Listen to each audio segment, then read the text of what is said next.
to reflect and think and be supported rather than teach. So actually one of the first things I'd really encourage us, whether it's mentoring or beyond, is actually stepping away from teaching other people right now.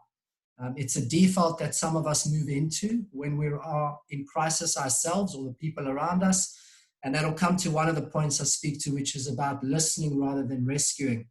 And I'll kind of expand on that as we go. The third part of the conversation is really to invite people in the latter part of our conversation to share questions and also your own examples and insights and what have you tried and what has worked for you. I very much see this as learning together. I prefer not to put myself in the expert role. We all have expertise and experiences to share. And so while I'm framed in that role for, let's say, the first part, I will really look to lean into everyone in the conversation. I believe we have around 40 people plus. So please see yourselves as not just coming up with questions for input and advice, but things that you've tried or things that you've seen that worked. Please do share those. And we'll do a combination of people sharing questions as we go. So feel free to post them as we go. Brenna and Lisa will then help us to kind of curate that when we get to sharing questions and experiences, so that if you're called to actually ask your question or share your experience personally of what's worked or what you've tried, then you'll have that opportunity to do that live, and Lisa will unmute you.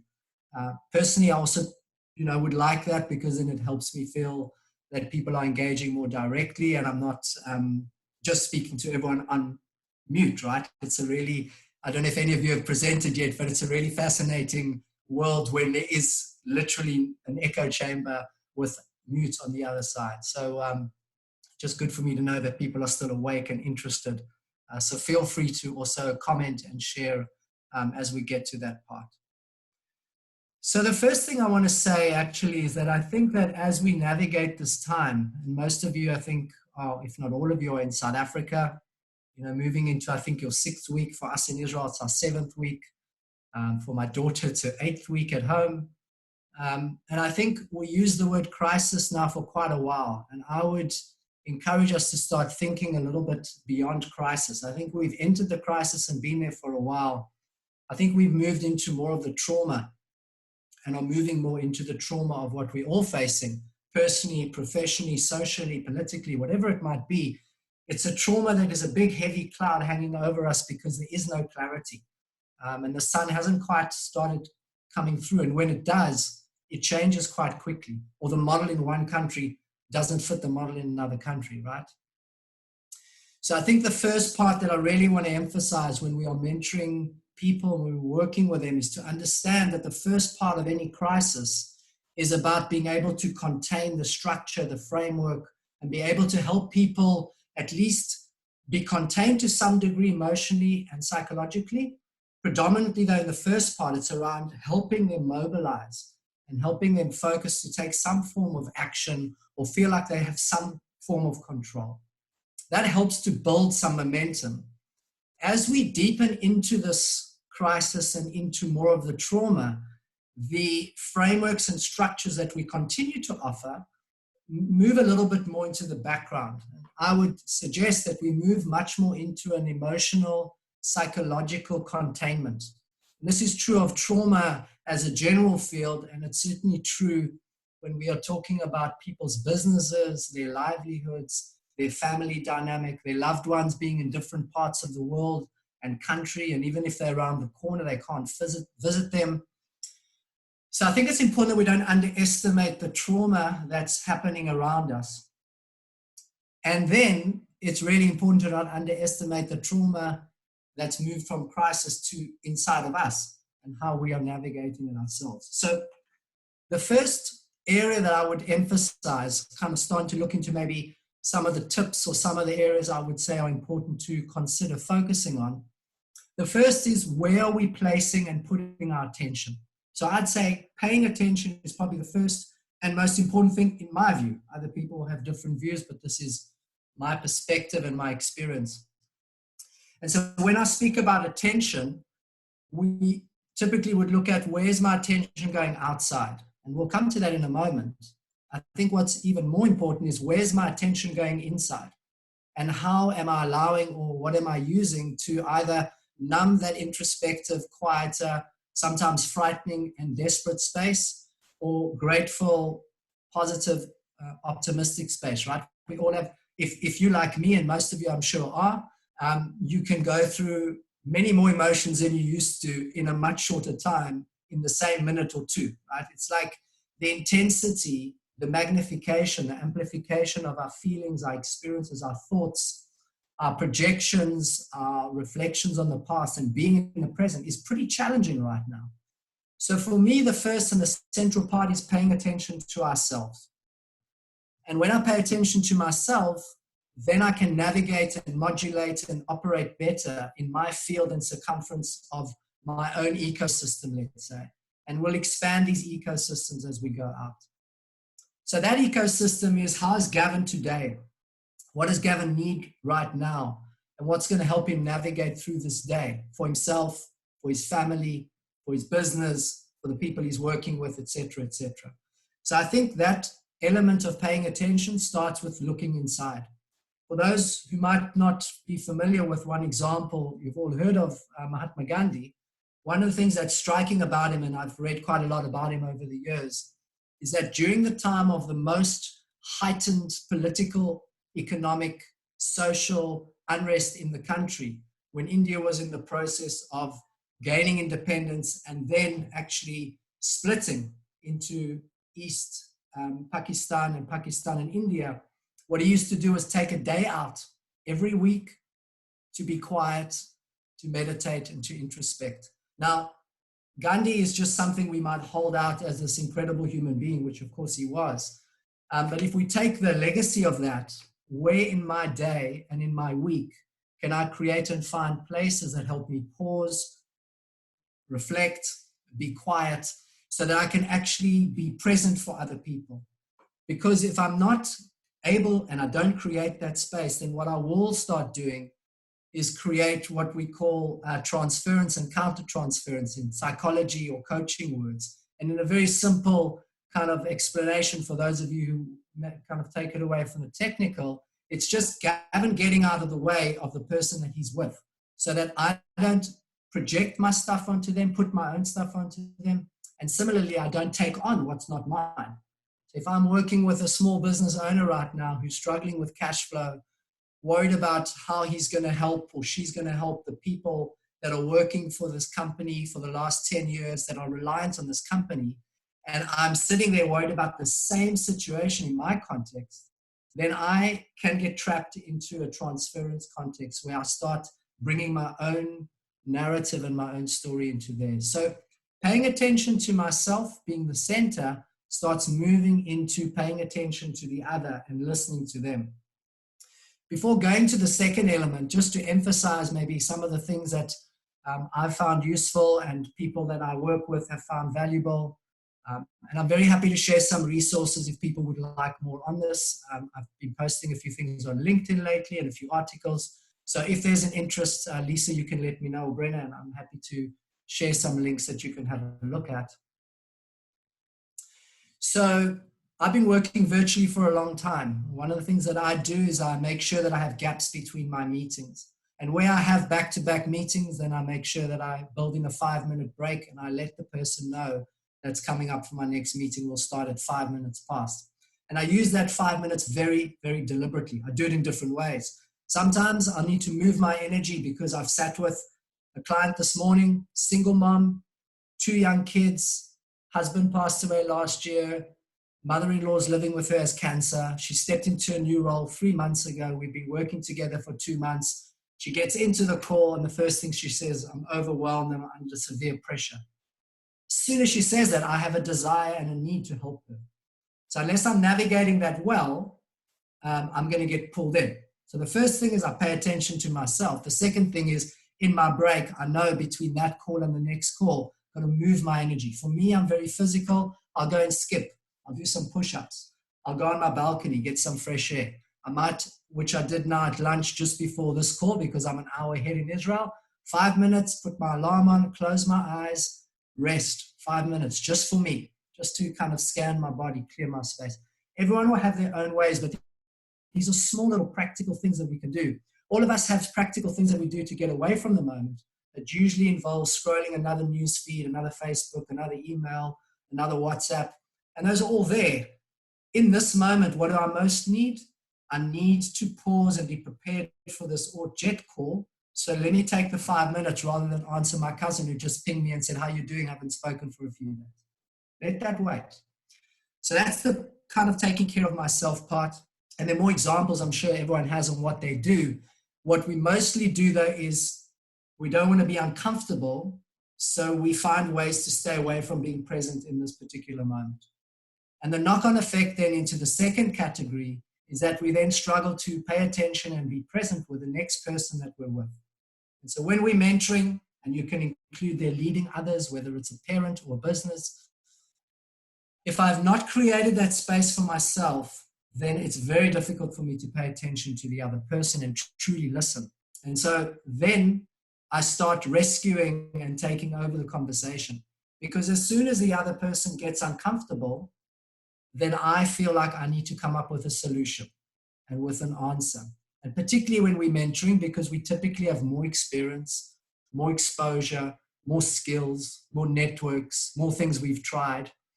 And so the attraction or the kind of trying to think of the word that, there's an allure to adding value and making a difference. And so I can get pulled into rescuing the situation. Of course, the challenge with that is that I don't help the person really deal with their emotions and their ability to think for themselves by allowing their emotions. And secondly, I've now come up with a solution or an idea that I think will work for them and might not be relevant to their context. And so often what that does is it actually infantilizes the person. So it makes them feel a bit less than and unequal. So the second part is when we're paying attention to ourselves, we extend it to the other person. That enables us to listen and make sure we're not rescuing them by coming up with our own solutions or what we think they should do. Because most of us would have experienced, again, whether it's mentoring or otherwise, when we tell someone what to do and we give them a suggestion, they tend to come back and ask for more. And often they haven't even implemented what we thought was a great idea in the first place.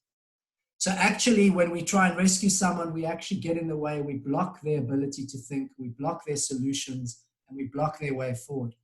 I want to give you a specific example of a client a couple of weeks ago. Senior executive working in a multinational in South Africa. And about 10 minutes into our conversation, she's working from home. She's got a kid with learning difficulties. Her husband runs his own business from home. She sits on the exco and she is feeling overwhelmed because she's being pulled into all these meetings all day and she's not finding any space for herself. So 5-10 minutes in, she says, okay, Gavin, well, what should I do? So of course, a part of me, I know what she should do. And there's a few things I know would help her because I've worked with her for a while. And so I say, okay, well, that's a great question. I'm happy to share my thoughts. How about we take a few minutes? Let's see what you think. Come up with some ideas. Let's make a list and then we'll see if my thoughts are useful anymore. By the time we finished our call, I'd barely made a comment on my ideas and she walked away with over 10 things that she could do, of which 2 or 3 of them she wanted to commit to. Simple things. Like she's got a beautiful garden. Take some time, have a cup of tea, reflect. She had to present to the board the next day. This was part of her pressure and panic that she was coming into the call with. But by creating space and actually asking her husband to support her, she could create some time to think a bit later in that day. So the impulse to rescue is there. The desire when I'm in crisis by the mentee or the child or a friend is that I help them sort it out so that they don't have to deal with the discomfort and the pain. But if I do that, no one's getting helped. And so paying attention to the other means that I don't rescue and I actually allow them to develop some calm and clarity for themselves and then go and apply it. So that brings us to the third element, which is allowing for vulnerability. And vulnerability is something that's being encouraged more and more in leadership these days and more in mentorship, I think, as well. Of course, vulnerability doesn't come unless we are courageous. And our culture at the surface level encourages us more and more these days to be vulnerable, Most of you would have heard and listened to Brené Brown, maybe read her books. The reality is, and the truth is, that it's much more challenging to be vulnerable because our culture still doesn't really reward vulnerability. It encourages it, in inverted commas. And so as a mentor, as a leader, for me to encourage vulnerability means I'm also open to allowing it in, whatever the emotions, whatever the thoughts are, and where relevant, I'm also open to sharing a bit of my own experience. And those who've sat in supervision with me, mentoring, will know that I really look to an equal mentoring relationship rather than a more kind of historical approach, which is a more American model, which is the mentor knows best and you just follow them and do as they do, and they'll open up career opportunities for you, or they'll tell you what to do in your business. The more European approach, the more developmental model is around creating equality and development in the relationship. And so vulnerability at this space, I see and I feel, is really helpful if my mentee says to me, and how are you doing? How are you navigating? It's appropriate and useful and human to share with them how you're dealing with it and how you're doing. Not that you need them to rescue you now. Not that you need them to figure things out. Just that, yeah, I've got, like for me, Justine, my wife, is at home. Ruby's at home. She's working online. She's second language Hebrew. And while the Hebrew is pretty good and improved, it's still challenging. So I'm in between calls, hopping and checking that she's okay with her IT, helping her with homework, hopping back on a call. These are all elements that are okay to share because what they do is they normalize the experience. One of the pieces where vulnerability becomes important is that because we are sitting in isolation more than connectivity, our assumptions and our stories can create much more disruption and disconnection, which has the risk of assumptions creating that I'm the only one struggling with fill in the blanks, right? Whereas if I'm in mentoring and I'm sharing, or even just in leadership with someone that I too am struggling, without them needing to contain it, just that I'm sharing where I'm at, it's an incredibly powerful way to normalize, bring people's kind of pulse rate down, give them space to breathe and feel like they're just human beings like anybody else, navigating a beyond unprecedented, uncertain, and incredibly challenging, scary time that we're all navigating, and we still don't know where it's going. And this is, I've been working with people from China and Hong Kong and Singapore since January. So I've been quite deep in this for now 4 months. And it's still not even clear in those places. So what's happening in Israel? What's happening in South Africa? South Africa is certainly looking like it's going to be for quite some time. So that builds in the vulnerability, the ability to endure and support. And I think that's a really important element. So I want to give another quick example of a client just to illustrate the vulnerability part. Someone that I've worked with for some time. She's immigrated from South Africa to Australia about 2 and a bit years ago. Has 3 kids. She has a very senior role as in the organization at exec level. Husband doesn't really bring in kind of money at the moment or yet. And part of our conversations has been restructuring the business and letting people go. And her role in that, because she has a chief people officer role. So she's got like a kind of key HR lead role. And part of what's happening for her is that she's also restructuring the business, that her role is going to not be necessary beyond a certain time point. And she was sharing this very matter-of-factly with me, and this is what I need to do, etc. And whatever happened, at some point I asked her how she really feels about it and what's really going on for her. And it's the first time she had the opportunity to cry and kind of be acknowledged for a senior executive holding this role, holding all these people in this organization, holding her 3 kids and her husband in a new country, knowing that work certainty is going to be collapsing in the next few months. I mean, it's a really, really challenging space. And yet by the time we finished the call, at least she felt that it was okay to feel how she felt. She had some form of what she could do about it. And mostly she had shared it for the first time with another person without any judgment, without any pushing her to move out of it as quickly as possible, just to be with it. We have met one time since then, by the way, and she's already moved quite significantly in terms of things that she can do in the meantime. There's more to that story, but for now, just enough to illustrate. Where necessary, it's important to renegotiate expectations. So if you are needing or have needed to change the rhythm of meeting, become more accessible and more available. If you feel you have the bandwidth and the capacity to do that, have that conversation with your mentee, see what they need from you, and then see how comfortable you are to offer that.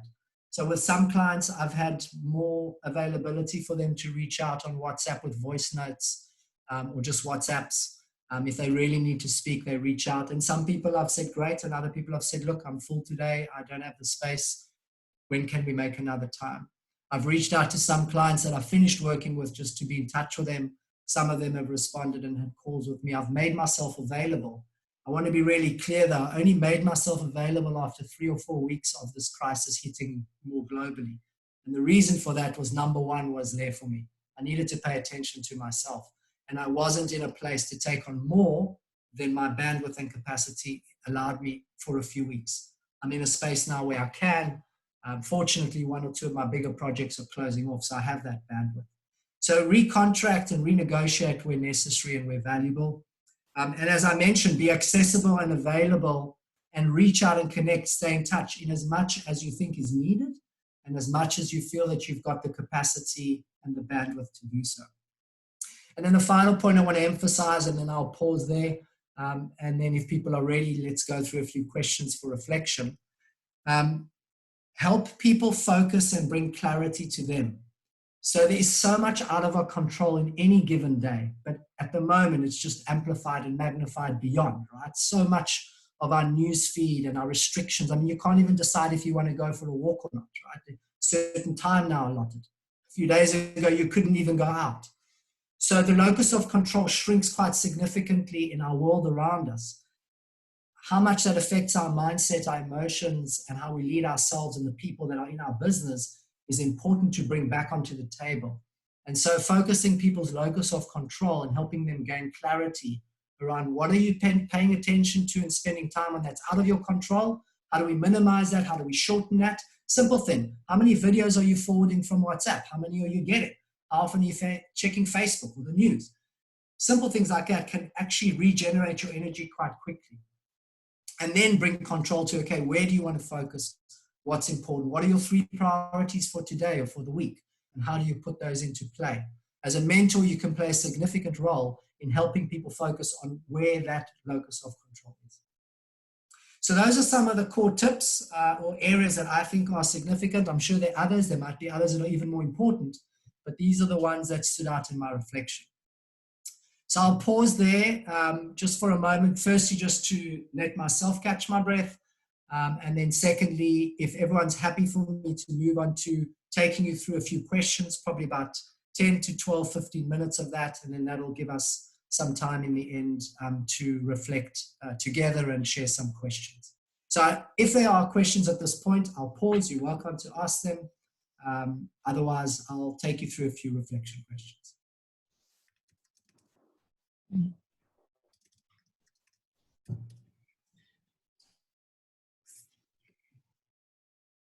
So, Gavin, I've actually got, oh, sorry.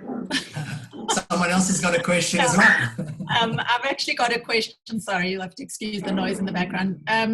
So at this point, and I'm sure there's lots of other people experiencing the same thing, where most of us are dealing with many very desperate requests when it's like people who are kind of not able to feed their families. So I wanted to know how, when you say try not to try and rescue people, when it is something as severe as that, how do you, how do you keep the... Yeah.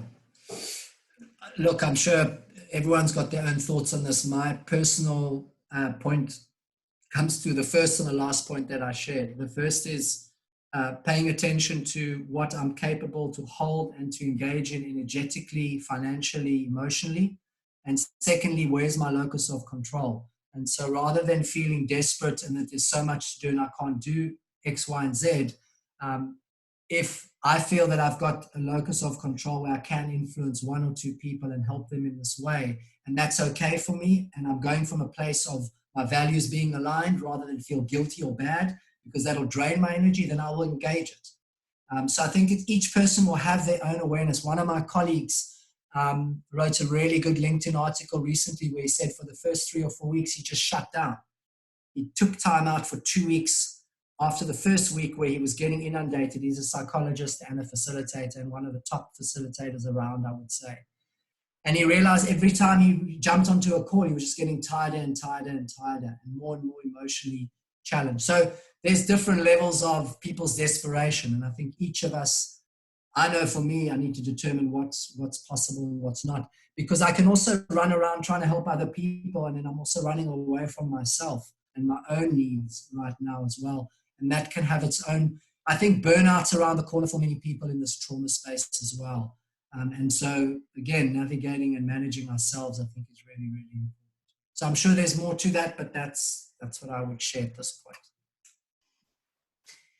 Gavin, I think a question has come to you directly. If you look in the chat box, if you want to address that one.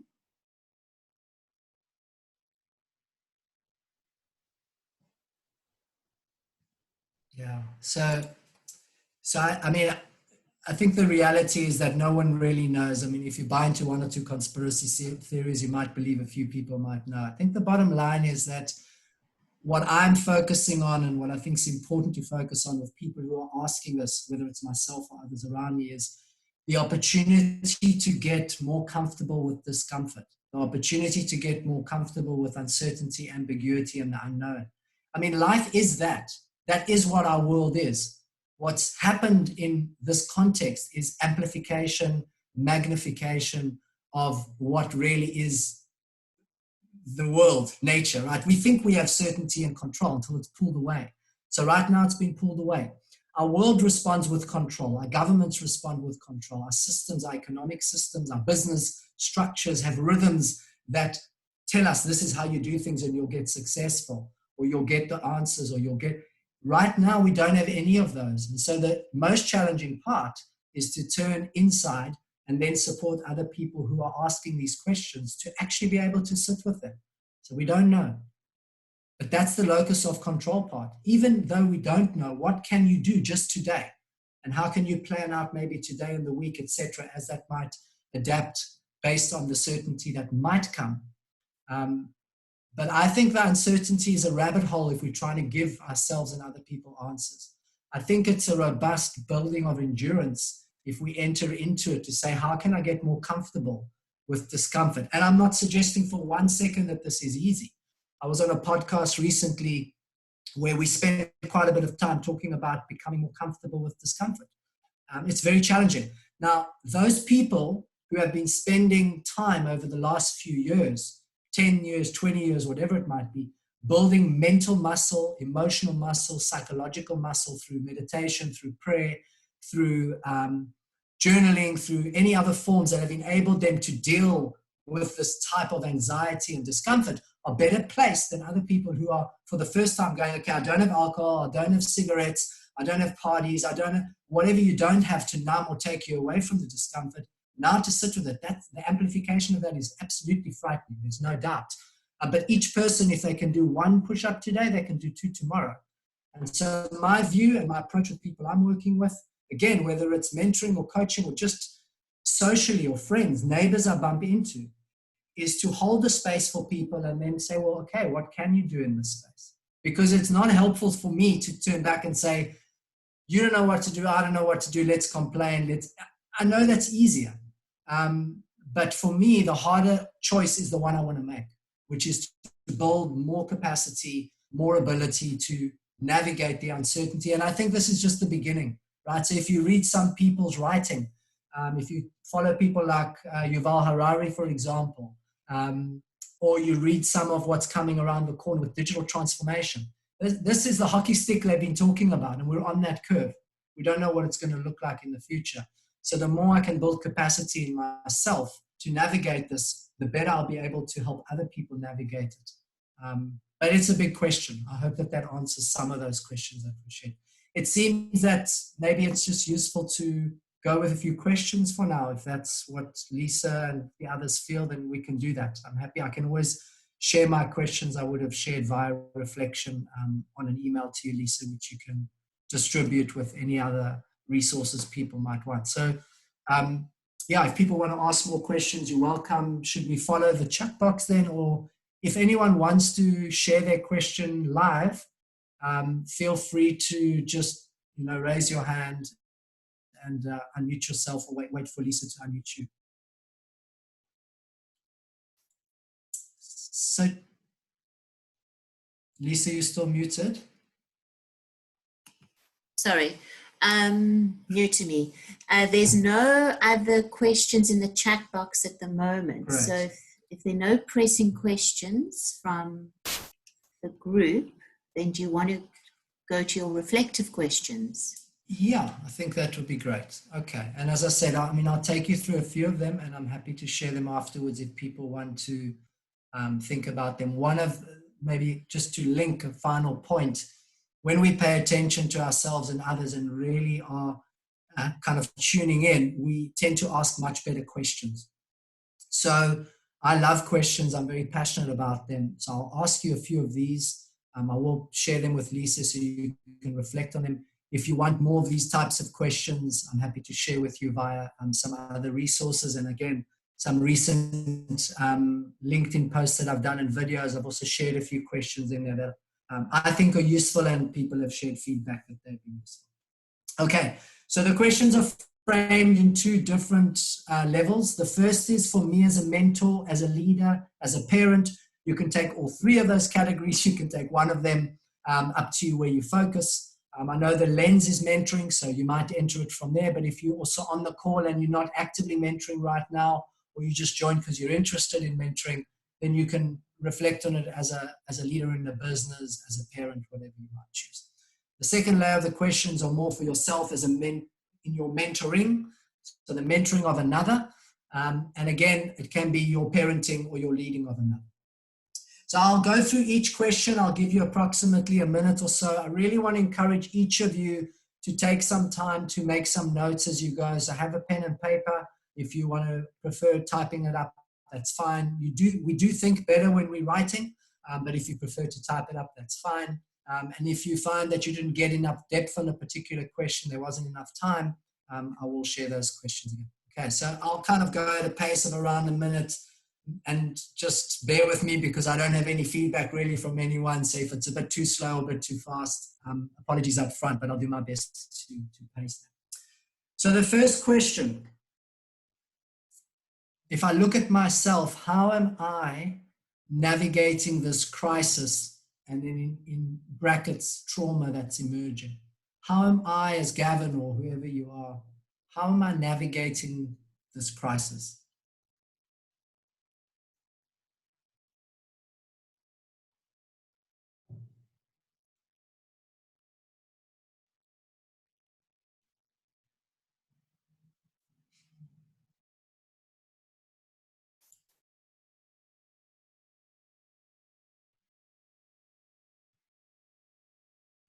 Second question, how am I managing my energy? It's my physical energy, my mental energy, my emotional energy, and even my spiritual energy, whatever those mean to you. Not time. How am I managing my energy in my day, in my week? So how am I managing my energy?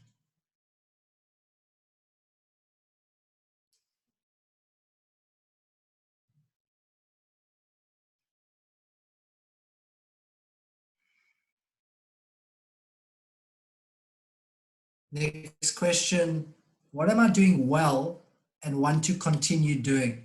Have at least 2 or 3 things that you put down. You might put down more. A couple of things that are really helping you manage this well. What are they? Write them down.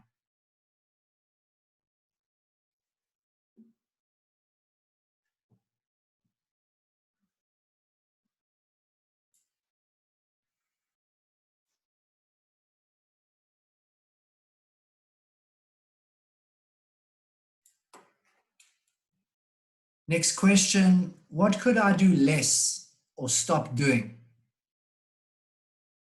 So for me, it's like, read the news, just stop doing it. It's not helping me.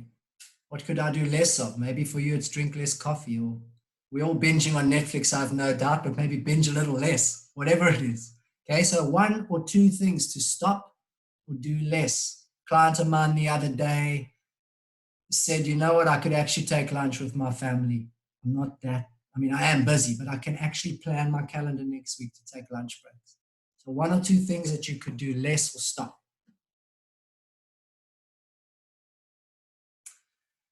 Next level, now focusing on your mentoring and or your leadership or parenting of others, right? So now you're focusing on how you're engaging with other people. First question, how am I showing up for my mentoring? And whenever I mention mentoring, you can add in or adjust to leadership, parenting, etc. How am I showing up? Am I showing up prepared, spacious, calm? Or am I frazzled, anxious, worried? How am I showing up? Am I taking time to prepare beforehand? How am I showing up?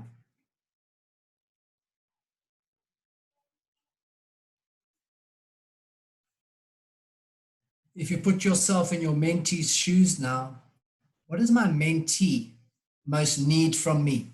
And if you're looking at your kids or you're looking at your people at your business, what do my people need from me most right now? Put yourself in their shoes. What are they most wanting and needing? Again, just one or two things. Each one of these builds up and gives you insight. In my mentoring, what am I doing well? Again, one or two things. What am I doing well? I'm asking good questions. I'm listening. I'm really helping empathize. It's a really difficult time, whatever it is. So what am I doing well? In my mentoring, what could I stop or do less of? Maybe I'm interrupting a bit too much. Maybe I'm jumping in with solutions because it's really uncomfortable to watch another human being being uncomfortable, right? I know it is for me. So can I hold myself back a bit more? So what are you doing that's getting in the way? One or two things that you could stop or minimize doing.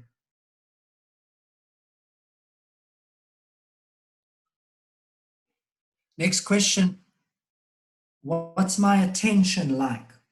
So how is my attention? Rated on a scale of 1 to 10, 1 being low, 10 being high. And it might vary from time to time. It's quite a useful little practice to bring into your mentoring as well. So if you're rating yourself anywhere below 7, why is that? You don't have to answer that now, but it's a good thing to check in on. And if you're above 7, then you've probably got some good habits in place that are helping you attune your attention to the other person. For me, it's my breaks that I mention in between my calls. I meditate regularly. I exercise a lot. These are the things that make a big difference for me. When I don't do them, I'm not attentive. I'm not present. And then a final question, what would help me be more effective in my mentoring right now? Again, one or two practical things that will help you be more effective. For me, one of the things I've been doing more lately is I'm just listening to short 10-minute podcasts or TED Talks while I'm preparing breakfast on my headphones. So my family's still asleep, I'm up early, and I'm finding that's just inspiring me. In my first part of the COVID experience, I was listening to a lot of COVID stuff, and then I found it was just confusing me and making me stressed and anxious, etc. So I still listen a bit, but I prefer, and what leverages my energy and builds it, inspires me, is listening to anything on personal development or endurance sports or leadership. So that's one thing that I'm doing that's helping me be more effective. So what would help you be more effective? One or two things. So take a pause and check for yourself any other reflection or note that you want to capture for yourself that will help you be a better mentor, better parent, a better leader, better friend, whatever it might be. And just capture that for a moment for yourself. Maybe there's a key message that right now, having spent some time reflecting, might be really useful for you to give to yourself. Like a client of mine just before this call, who's moved out of corporate a number of years ago, started a few businesses, doing incredibly in one or two of them and one or two of them not as well. He said, you know, I haven't celebrated the fact that this is where I am. I coached him about 5 years ago when he left the multinational, and in that interim, he's built up 2-3 businesses, and one or two haven't gone, but he's doing pretty damn well where he's at. just to take a moment to celebrate his achievements and the fact that him and his wife, who are in partnership, have gotten to where they are. So whatever that message is for yourself, make sure that you make a note of it, that you acknowledge it. So let's check then. I know there were one or two other comments. I'll come back to them. But perhaps before that, if anyone would like to share any observations, any reflections, or any questions that you might have off the back of the exercise, let's open the space for that. If you feel comfortable, you're welcome to share them and unmute yourself. If you prefer to type them up with a comment and or a question, you're welcome. And we'll just pause and wait for those. And in the meantime, I'll just read a comment that was shared as well.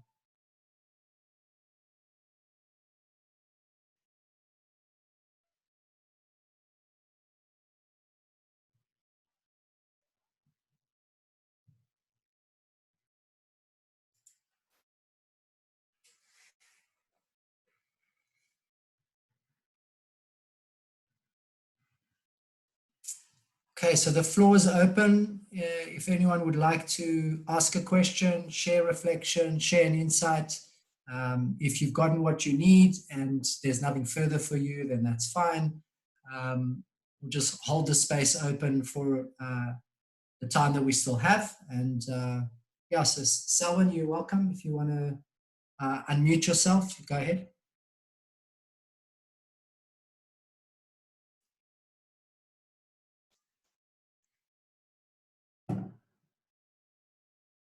Lisa, can you unmute him? I see you trying to do it. Can you figure it out? Okay, so maybe in the meantime, Selwyn, if you want to type that, maybe that will, and let's see if Lisa can figure that out. Lisa, everyone's learning these new technologies, right? So it's totally fine. Selwyn, can you try and mute yourself? See if it works? Don't know what's wrong. Okay, not to worry. So maybe Selwyn, if you want to just take a moment to see if you can just type up your comment or your question. And of course, anyone else, if you'd like to do the same, you're welcome. We'll just wait and see what pops up in the chat box. And happy to share any other thoughts or comments, both from me or from anyone else, before we wrap up. So yeah, so let's see.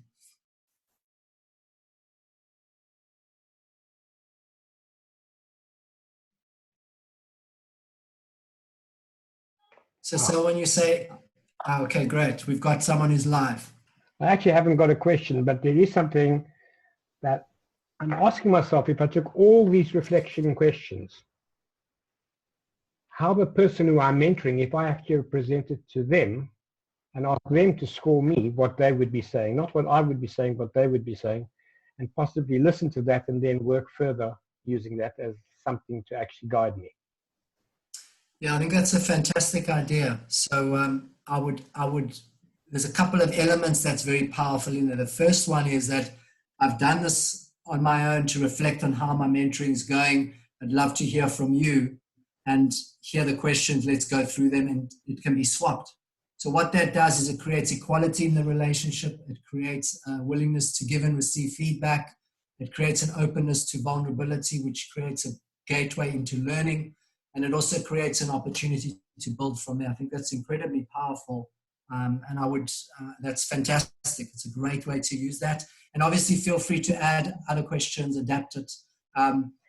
Taking time to reflect with people we're mentoring, both actively in this type of exercise or just in conversation, is a wonderful way to do it. So I think you also, Selwyn, that's a great insight and a great input.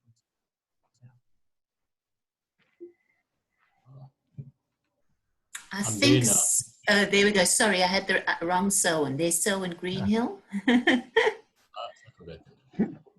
I don't think there's going to be a normal as we knew it. I'd like to think there's going to be, but I don't.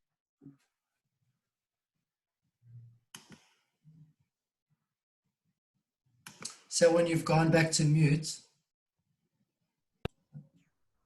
I'm back, I think. Ah, you're back. Okay, great. Yeah, you're saying you don't think we're going to be going back to a normal, right? I think there's Although you'd like that. as we knew it. And to get anyone to adjust to new targets when we don't know what life is, how do you formulate a 5-year plan?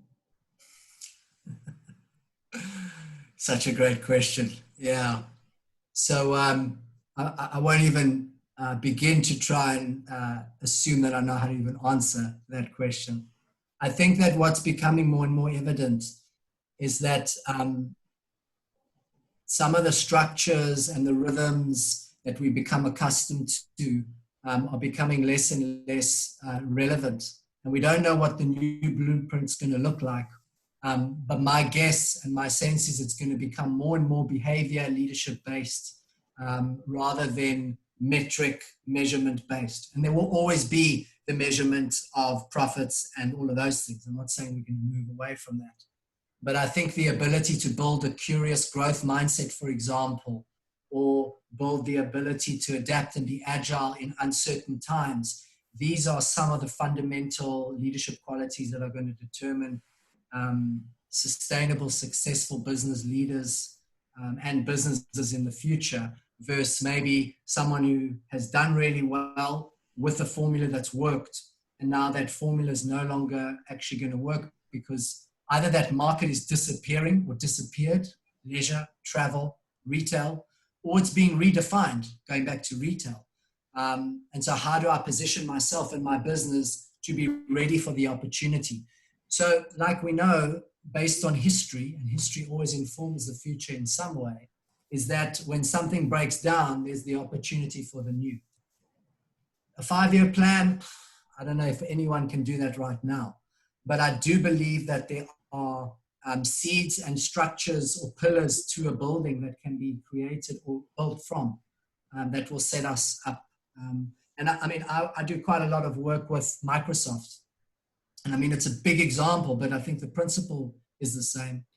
I've worked with them over the last 14 years globally, and I've watched in the last 5 or 6 years them fundamentally change the business that they are. They've gone from a product-specific business to a partner ecosystem that provides services to customers and partners as well. And they've done it through a change in their leadership culture, and they've done it through completely revolutionizing the markets that they were in and are in now. Now that's a big, they've got huge funds and resources, etc. But there are also equally multinationals and giants that have disappeared when they haven't adjusted and been ready for the next wave. So I think in a short way, the innovation and the curiosity and the ability to adapt are going to become more of the yardsticks of leaders and businesses that are able to adapt. How are we going to do that? That's difficult. I know some of you might have attended John Sine's webinar. I was on it, and John's a great guy and a friend of mine, and I think he's a great thinker. I think leaders and people like him would encourage us to be open to what's coming. But there is no blueprint. I don't think there's anyone who would be able to say even what a 1-year plan might look like at the moment without the willingness and the understanding that they will probably need to change. So I don't know how useful that is, Selwyn, but those are some of my thoughts. Ron, I know you put your hand up, and lovely to see you again twice in like 2 days. So, becoming a habit. Yeah. Okay, well, what I was reflecting on, I'm not a mentor, but I am a coach. So really you're saying, what do people need from us in these times? I think it's a great question. And I like the person who added, I think it was one of the Selwyns, maybe we should ask. It's interestingly, I'm kind of doing some work for this coaching organization, and the lady who runs it said to me, how am I doing? So it was a feedback question. And I sort of gave her a bit of a glib answer, and then I thought, it's a good question, and I should give it some more thought. So I thought about it a bit and sent her a long email. But it's a funny thing for when there's a power relationship, you're getting work through somebody, and you want to keep your keep the work coming, it's interesting how it distorts things. Are you really going to tell the truth?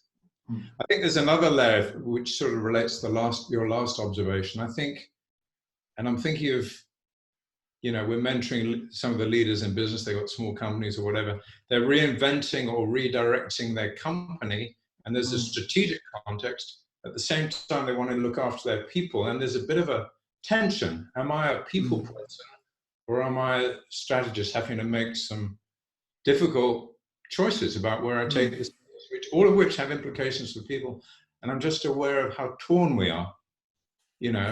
We have to make our business survive. We have to make tough choices.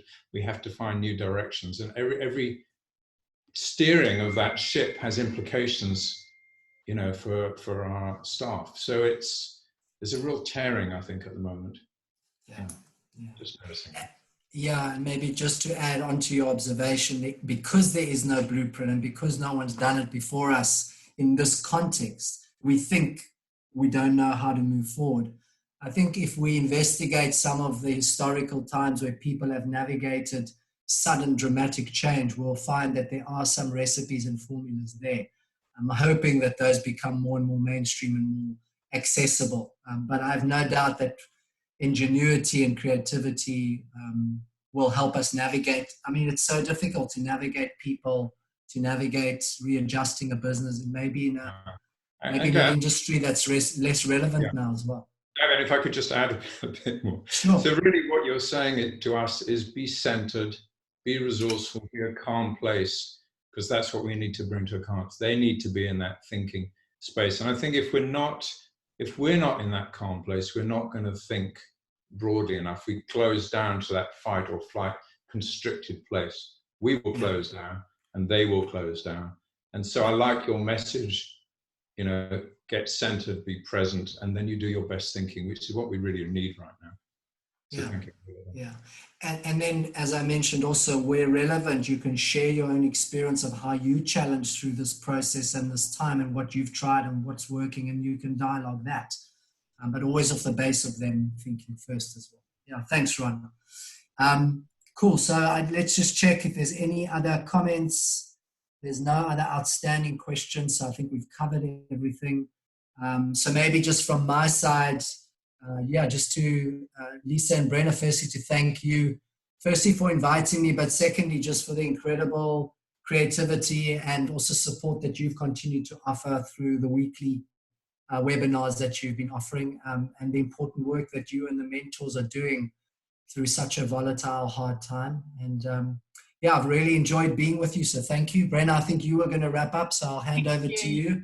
Yeah, so Gavin, thank you so much. It's just thank you for your time. It's a real gift for us in this, despite all the challenges that we're facing, that we're able to have an hour of your time, which we wouldn't have normally been able to in the real face-to-face situation. So thank you on behalf of ORT Jet. We really appreciate it. And thank you just in this unprecedented time to be able to help us to all navigate our way through the many different challenges that everybody's going through at the moment, and just your very practical tips on how to focus our energies or where to focus our energies. So I think, speak for myself, but I'm sure for everybody that it was really useful. Thank you. Thanks, Brenna, and thanks everyone. I'm sure that we have recorded this session as well, so I'm sure, Gavin, if you wouldn't mind, we can possibly share it with others, and you're welcome. That if any of you want to make contact with Gavin, we've also, you can let us know and we can pass on your questions or emails to him. So thank you. Cool, great. Thanks, everyone. And Lisa and Brenna, I'll send you a couple of those links that you can share with everyone if you want as well. Brilliant. Great. Thank you. Bye, everyone. Have a great day.